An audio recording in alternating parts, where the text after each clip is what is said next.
Inaresto si Senador Rodante Marcoleta. Ngunit ilang sandali matapos siyang isailalim sa kustodya, bigla siyang nakaranas ng pananakit ng dibdib at pagtaas ng blood pressure, dahilan upang agad siyang dalhin sa PNP General Hospital sa Camp Crame. Naglabas ang Sandigan Bayan 3rd Division ng warrant of arrest laban kay Senador Rodante Marcoleta at sa ilang pa niyang kapwa-akusado. Bago pa man maisilbi ang warrant, personal siyang nagtungo sa Sandigan Bayan upang dumalo sa pagdinig ng kanyang motion to quash at motion to defer the issuance of a warrant of arrest. Ayon kay Marcoleta, kusa siyang humarap sa hukuman at wala siyang planong umiwas sa proseso ng batas. Gayunman, ipinaliwanag ng Sandigan Bayan na matapos suriin ang mga dokumento at ebidensyang iniharap ng Office of the Ombudsman, nakita nitong may sapat na batayan o probable cause upang magpalabas ng warrant of arrest. Nilinaw rin ng korte na ang warrant ay hindi paghatol ng pagkakasala kundi bahagi lamang ng legal na proseso. Ang kasong kinakaharap ni Marcoleta ay plunder, bukod pa sa hiwalay na kasong may kaugnayan sa umano'y paglabag sa pagbabawal sa pagtanggap ng ipinagbabawal na regalo o benepisyo ng isang opisyal ng pamahalaan. Ayon sa Office of the Ombudsman, iniuugnay ang kaso sa umano'y pagtanggap ng humigit kumulang 75 milyong pisong campaign-related funds noong Enero 2025 mula kay dating Congressman Mike Defensor at iba pang individual. Ayon sa prosecution, ang naturang halaga ay hindi umano na ideklara alinsunod sa mga rekisito ng batas. Itinanggi naman ni Marcoleta ang mga alegasyon at sinabi niyang ipaglalaban niya ang kanyang panig sa hukuman. Si Senador Rodante Marcoleta, na kilalang isa sa mga pangunahing kaalyado at taga-suporta ng kampo ni dating Pangulong Rodrigo Duterte at ni Vice President Sara Duterte, ay hindi lamang ang naharap sa kasong ito. Bukod kay Marcoleta, kinasuhan din ng Office of the Ombudsman ang dating Congressman Mike Defensor, negosyanteng si Joseph Espirito, at isa pang kapwa-akusado na si Aristotel Viray. Ayon sa mga ulat, naglabas din ng warrant of arrest ang Sandigan Bayan laban sa kanila kaugnay ng parehong kaso. Matapos ang pagdinig, isinilbi ang warrant of arrest at isinailalim siya sa booking procedure ng Philippine National Police. Sumailalim siya sa fingerprinting, mugshot at iba pang standard identification procedures. Ngunit habang isinasagawa ang booking process sa Camp Crame, nagreklamo si Marcoleta ng pananakit ng dibdib at pagtaas ng kanyang blood pressure. Dahil dito, agad siyang isinugod sa PNP General Hospital. Sa mga inilabas na medical findings, nakitaan siya ng mataas na blood pressure, mild pneumonia at degenerative cervical spine disease. Ayon sa mga doktor, kinakailangan pa niyang sumailalim sa karagdagang pagsusuri at rehabilitation therapy. Dahil dito, hindi muna siya itinuring na fit for transfer, kaya nanatili muna siya sa PNP General Hospital habang hinihintay ang opisyal na medical report na isusumite sa Sandigan Bayan. Hindi ito ang unang pagkakataon na isang mataas na opisyal ng pamahalaan ang naharap sa mabigat na kasong legal habang may iniindang kondisyon sa kalusugan. Noong 2012, inaresto si dating Pangulong Gloria Macapagal Arroyo kaugnay ng kasong electoral sabotage. Kilala noon ang kanyang matagal nang iniindang sakit sa cervical spine na naging dahilan upang madalas siyang makita na naka-wheelchair at naka-neck brace. Habang nasa kustodya at nahaharap sa iba't ibang kaso, ilang ulit din siyang naospital para sa paggamot at rehabilitasyon. Kalaunan, ibinasura ng Korte Suprema ang kasong plunder laban sa kanya noong 2016 dahil sa kakulangan ng ebidensya. Noong 2014 naman, inaresto si dating Senador Juan Ponce Enrile kaugnay ng PDAF o pork barrel scam. Dahil sa kanyang edad at mga iniindang karamdaman, ilang ulit din siyang naospital habang nasa kustodya. Noong 2015, pinayagan siyang makapagpiyansa ng Korte Suprema sa humanitarian grounds. Makalipas ang ilang taon, ibinasura rin ng Sandigan Bayan ang kasong plunder laban sa kanya. Samantala si dating Chief Justice Renato Corona ay hindi inaresto.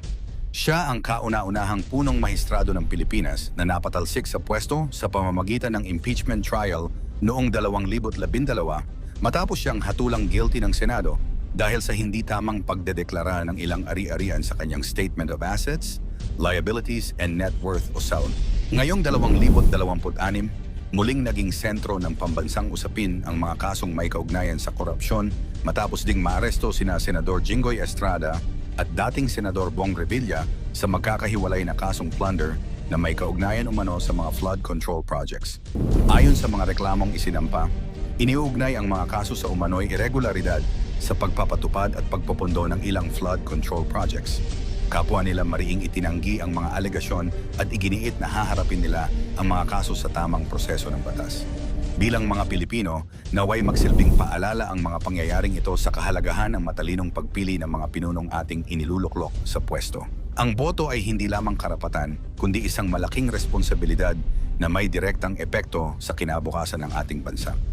Naway ang bawat halal na opisyal, anuman ang kanilang partido o panig sa politika, ay magsilbi ng may katapatan, integridad at tunay na malasakit sa sambayanan. Ang paglilingkod sa bayan ay isang sagradong tungkulin, hindi isang pagkakataon para sa pansariling interes o sa anumang uri ng katiwalian. Sa huli, ang pinakamalaking talo sa corruption ay hindi lamang ang pamahalaan kundi ang bawat Pilipinong umaasa sa maayos na serbisyo, sapat na kabuhayan at mas magandang kinabukasan para sa susunod na henerasyon. Batanes, parte ng Taiwan at pag-aari ng China? Naglabas ng isang kontrobersyal na pahayag ang ilang Chinese scholars na nagsasabing ang Batanes, ang pinakahilagang lalawigan ng Pilipinas, ay isa umanong natural geographical extension ng Taiwan. Dahil inaangkin ng Beijing na bahagi ng China ang Taiwan, iginiit ng mga scholar na dapat ding mapasailalim sa soberanya ng China ang Batanes. Ang naturang pahayag ay iniulat ng Maritime Monitoring Group na Sealight sa ginanap na West Philippine Sea Summit sa Pilipinas. Ayon sa grupo, ang ideya ay tinalakay sa isang symposium na isinagawa sa Guangzhou, China, kung saan dumalo ang ilang eksperto mula sa iba't ibang Chinese academic institutions. Batay sa ulat, sinabi ng mga Chinese scholars na magkapareho ang pinagmulan ng mga katutubong naninirahan sa Batanes at Taiwan. Dahil dito, iginiit nila na ang Batanes ay isang natural na extension ng Taiwan at wala umanong legal na batayan ang maritime delimitation sa pagitan ng Pilipinas at Japan na sumasaklaw sa bahaging malapit sa Taiwan Strait. Bagamat hindi ito opisyal na posisyon ng gobyerno ng China, mabilis itong naging usapin dahil sa posibleng implikasyon nito sa seguridad at soberanya ng Pilipinas. Agad namang tumugon ang pamahalaan. Mariing tinuligsa ni Defense Secretary Gilberto Teodoro Jr. ang naturang pahayag at tinawag itong kalokohan at walang anumang legal na batayan. Ayon kay Teodoro, hindi dapat balewalain ang ganitong uri ng mga pahayag dahil maaari itong magsilbing indikasyon ng mas malawak na layunin ng China sa rehiyon.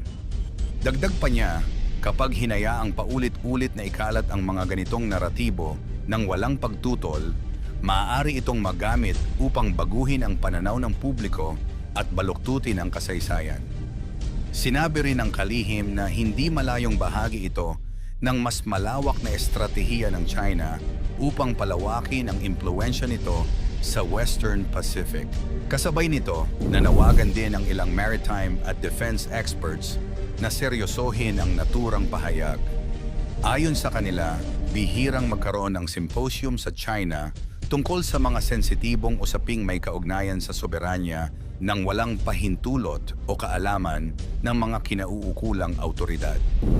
Bagamat hindi ito nangangahulugang opisyal na pulisya ng Beijing, mahalaga pa ring bantayan ang mga ganitong diskusyon dahil maaari itong maging bahagi ng tinatawag na narrative building o unti-unting paghubog ng opinyon upang suportahan ang posibleng mga hakbang sa hinaharap. Nagkataon ding lumabas ang naturang pahayag ilang araw bago ang ika-10 anibersaryo ng makasaysayang 2016 na Arbitral Award na pabor sa Pilipinas. Noong Hulyo 12, 2016, nagpasya ang Permanent Court of Arbitration sa The Hague na walang legal na batayan ang 9-dash line claim ng China sa South China Sea. Kinilala rin ng tribunal ang ilang karapatan ng Pilipinas sa loob ng kanyang exclusive economic zone sa West Philippine Sea. Hanggang sa kasalukuyan ay hindi kinikilala ng China ang arbitral ruling at patuloy nitong tinututulan ang naturang desisyon. Sa kabilang banda, mahigit 30 bansa na ang nagpahayag ng suporta sa Arbitral Award at paulit-ulit na nananawagang igalang ang international law at ang United Nations Convention on the Law of the Sea o UNCLOS.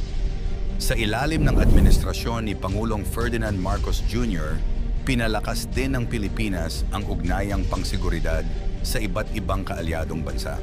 Lumagda ang Pilipinas ng mga bagong defense at military cooperation agreements upang higit na mapalakas ang kakayahan nitong protektahan ang teritoryo at mapanatili ang kapayapaan sa Indo-Pacific region. Mahalagang tandaan na ang Batanes ay may napakalaking strategic value. Matatagpuan ito sa pagitan ng Luzon at Taiwan at nagsisilbing mahalagang bahagi ng tinatawag na First Island Chain, isang lugar na may malaking kahalagahan sa seguridad ng rehiyon. Dahil dito, matagal nang nakatuon ang pansin ng iba't ibang bansa sa Batanes, lalo na sa gitna ng tumitinding tensyon sa Taiwan Strait. Sa kasalukuyan, wala pang opisyal na pahayag ang Chinese government na inaangkin nito ang Batanes bilang bahagi ng teritoryo ng China. Gayunman, ipinakita ng naging pahayag ng ilang Chinese scholars na patuloy ang paglitaw ng iba't ibang naratibo kaugnay ng mga teritoryong malapit sa Taiwan at West Philippine Sea. Samantala, nananatiling malinaw ang posisyon ng Pilipinas. Ang Batanes ay isang ganap na lalawigan ng Republika ng Pilipinas, kinikilala sa ilalim ng konstitusyon ng mga umiiral na batas ng bansa at ng pandaigdigang batas. Ipinagpatuloy rin ng pamahalaan ang pakikipag-ugnayan sa mga kaalyado at ang pagtatanggol sa mga karapatan ng Pilipinas sa pamamagitan ng diplomasya, international law at pagpapalakas ng pambansang depensa. Habang nagpapatuloy ang mga usaping may kaugnayan sa West Philippine Sea at Taiwan Strait, inaasahang mananatiling mahalagang bahagi ng pambansang seguridad ang Batanes at patuloy na babantayan ng pamahalaan ang anumang pahayag o hakbang na maaaring makaapekto sa soberanya ng bansa.